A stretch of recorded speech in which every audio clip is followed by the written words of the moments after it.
இதை போல ஒரு பாயா செஞ்சிட்டிங்கன்னா எத்தனை இட்லி தோசை சாப்பிட்றாங்கன்னே தெரியாது. சாப்பிட்டுக்கிட்டே இருப்பாங்க.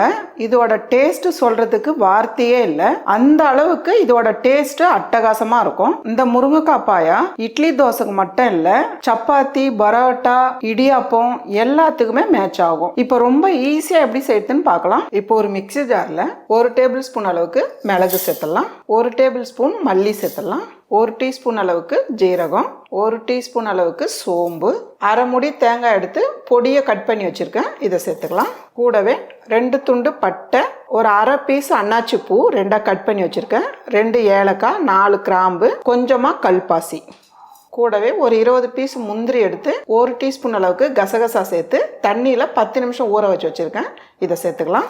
கூடவே அரை கப் அளவுக்கு தண்ணி சேர்த்து கழுவி ஊற்றிக்கோங்க. இப்போ வந்து இது நல்லா நைஸாக அரைச்சி எடுத்துக்கலாம். பாருங்கள், எல்லாமே சேர்த்து அரைக்கும் போது கூடவே பச்சை மிளகாவும் சேர்த்துக்கணும். நான் வந்து மறந்துட்டேன், இப்போ தான் ஞாபகம் வந்தது. இது கூட நான் பச்சை மிளகா சேர்த்து அரைக்கிறேன். நீங்கள் அரைக்கும் போது எல்லாம் சேர்க்கும் போது கூட பச்சை மிளகாவும் சேர்த்து அரைச்சிக்கோங்க. பாருங்கம்மா, இந்த அளவுக்கு நல்லா மைய அரைச்சி எடுத்துக்கோங்க. இப்போ ஒரு குக்கர் வச்சுக்கலாம். குக்கர் சூடானதும் 2 டேபிள் ஸ்பூன் அளவுக்கு எண்ணெய் சேர்த்துடலாம்.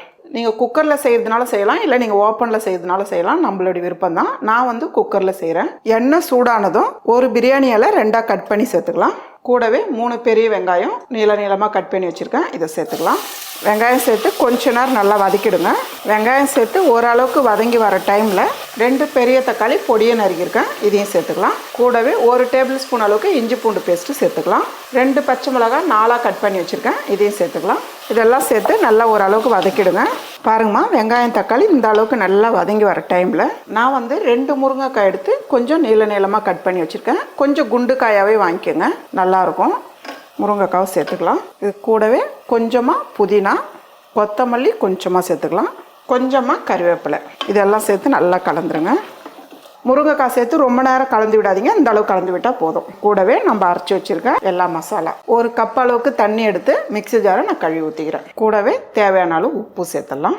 இதெல்லாம் சேர்த்துட்டு ஃபஸ்ட்டு கலந்து பாருங்கள். ரொம்ப கெட்டியாக இருந்ததுன்னா லைட்டாக தண்ணி சேர்த்துக்குங்க.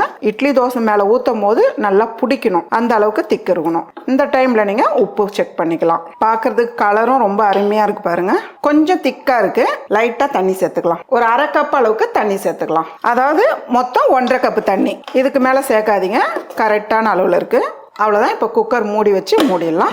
மூடிட்டு அதிக விசில் விடாதீங்கம்மா, 1 விசில் விட்டால் போதும், இல்லை 2 விசில், அதுக்கு மேலே விடாதீங்க. அதுக்கு மேலே விட்டிங்கன்னா முருங்கைக்காய் வந்து கரைஞ்சிடும். 2 விசில் விட்டுருக்கேன், பார்க்கலாம். பாருங்கம்மா, முருங்கைக்காய் வந்து நல்லா வெந்திருக்கு பாருங்கள், அதே போல் உடையாமல் இருக்குது. இப்போ வந்து அப்படியே கலந்து விடலாம். பார்க்குறதுக்கு எவ்வளோ நல்லா இருக்குது பாருங்கள், ரொம்பவே சூப்பராக இருக்குது. பொடியன்னு இருக்குன்னா கொஞ்சம் கொத்தமல்லி, அவ்வளோதாம்மா. நல்ல ஒரு டேஸ்டான இட்லி தோசைக்கெல்லாம் வச்சு சாப்பிட்ற மாதிரி நல்ல ஒரு அட்டகாசமான முருங்கைக்காய் பாயா ரெடி. பாருங்க எவ்வளோ சாஃப்டாக இருக்கு பாருங்க. அதே போல் இது சாப்பிட்றதுக்கும் நல்ல டேஸ்டாக இருக்கும். ஒரு டிஃப்ரெண்ட்டான டிஷ் இது. இந்த டிஷ் காலையில் பிரேக்ஃபாஸ்ட் இல்லைன்னா வந்து டின்னராகவும் எடுத்துக்கலாம், நம்மளுடைய விருப்பம் தான். வாங்கம்மா, ஈஸியாக எப்படி செய்யுதுன்னு பார்க்கலாம். இப்போ ஒரு மிக்ஸி ஜார் வச்சுக்கலாமா.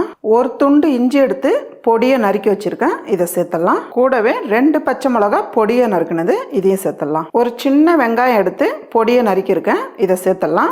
இதை வந்து லைட்டாக கொரகொரப்பாக அரைச்சி எடுத்துக்கலாம். பாருங்க, இந்த அளவுக்கு அரைச்சா போதும், ரொம்ப நைஸாக அரைக்கக்கூடாது.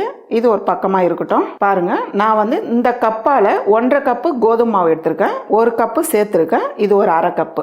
உங்களுக்கு வந்து எவ்வளோ தேவையோ மாவு, எத்தனை பேர் செய்யணுமோ சப்பாத்தி, அந்த அளவுக்கு நீங்கள் மாவு எடுத்துக்கலாம். இது கூடவே கொஞ்சமாக மிளகாய் விதை. மிளகாய் விதை எப்படி ரெடி பண்ணுறதுன்னா, நீங்கள் வந்து காஞ்ச மிளகாய் 2 எடுத்து மிக்ஸி ஜாரில் சேர்த்து இதை போல் கொரகொரப்பாக அரைச்சி எடுத்துக்கலாம்.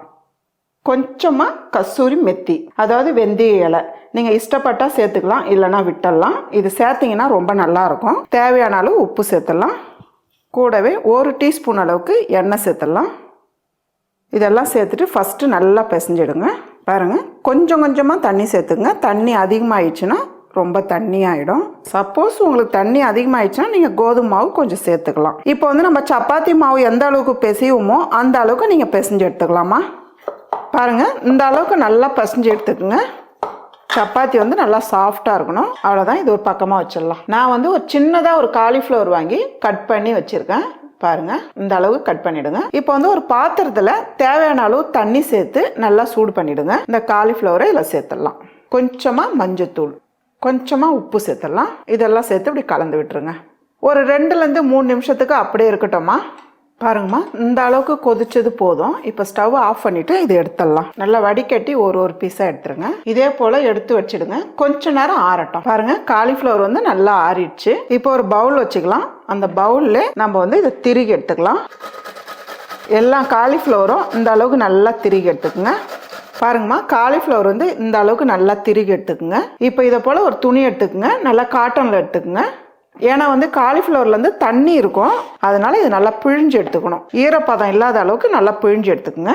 இதை வந்து இந்த அளவுக்கு பாருங்கள், எவ்வளோ தண்ணி இருக்கு பாருங்கள், நல்லா பிழிஞ்சிடணும். நமக்கு வந்து கொதிக்கும் போது காலிஃப்ளவரில் தண்ணி ஃபுல்லாக ஏறிடும். அதனால் வந்து இந்த போல் நல்லா வடிகட்டி எடுத்துருங்க. தண்ணியே இல்லை பாருங்கள்.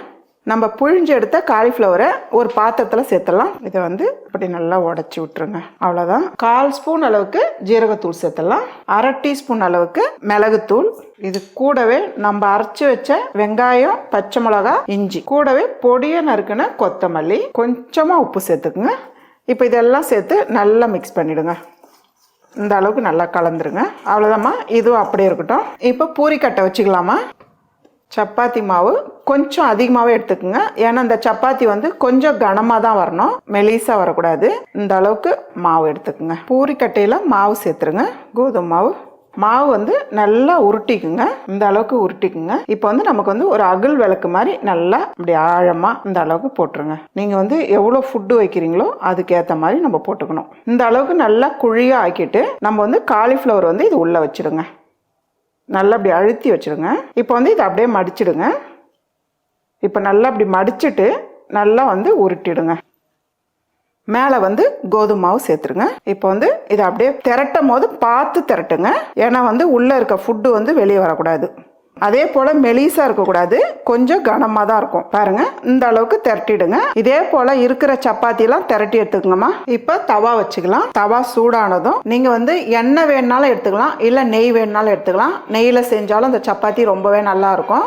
இப்போ ஒரு பீஸாக அப்படி சேர்த்துடலாம். மேலவே கொஞ்சமாக எண்ணெய் ஊற்ற வேண்டாம், அப்படியே தேய்ச்சி விட்டாலே போதும். ஒரு பக்கம் வெந்ததும் திருப்பி விடுங்க. இந்த பரோட்டா வந்து ரொம்ப டேஸ்ட்டாக ரொம்ப நல்லா இருக்கும். குழந்தைங்களுக்கு ஸ்கூல்லேருந்து வந்தாலும், இல்லை ஆஃபீஸ்லேருந்து பெரியவங்க வந்தாலும், ஈவினிங் டைமில் இல்லை நைட்டு டின்னராகவும் செஞ்சு கொடுக்கலாம். ஒரே மாதிரி சப்பாத்தி செய்யாமல் நீங்கள் இதை போல் ட்ரை பண்ணி பாருங்கள், ரொம்பவே நல்லாயிருக்கும். பாருங்கம்மா, இதை போல் நல்லா உப்பி வரும். அவ்வளோதாம்மா, நல்ல ஒரு டிஃப்ரெண்ட்டான டேஸ்ட்டில் ரொம்பவே ஈஸியாக எல்லாரும் விரும்பி சாப்பிட்ற மாதிரி காலிஃப்ளவர் பரோட்டா ரெடி.